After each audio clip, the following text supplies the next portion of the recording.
নমস্কাৰ, মোৰ ইউটিউব চেনেললৈ সকলোকে স্বাগতম জনাইছোঁ। আজি মোৰ অপাৰেশ্যন হোৱা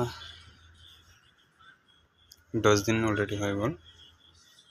আৰাম পাইছোঁ, আগতকৈ বহুত ইম্প্ৰুভ হৈছে। এইটোৱে গাঁঠি চাইছোঁ, শুকাইছে। চকু এলাইনমেণ্টটো মোটামুটি সমান হৈ গ'ল। চকু পানী ওলাই থকাটো ৰখিছে অলপ। নাজানো পিছত কি হ'ব। বৰ্তমান অলপ ভাল পাই আছোঁ।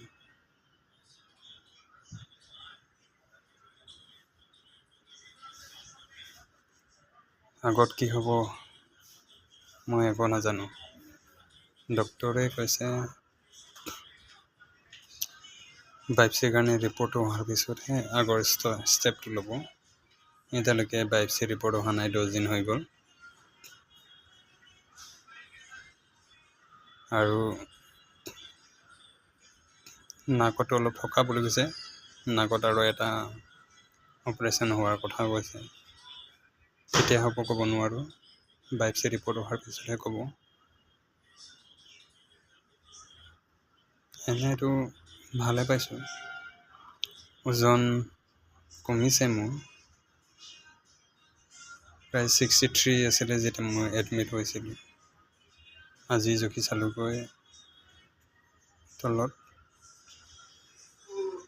মাত্ৰ 56 কেজি দেখুৱাইছে। কাৰণ বহুত দিনৰ পৰা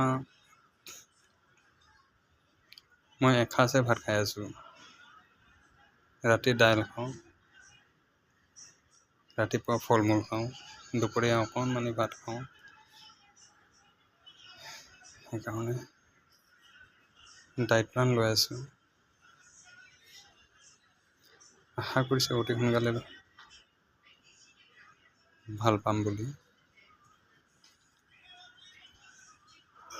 বাকী একো নাই, ইমানেই। ভিডিঅ' ইমানতে সামৰিছোঁ।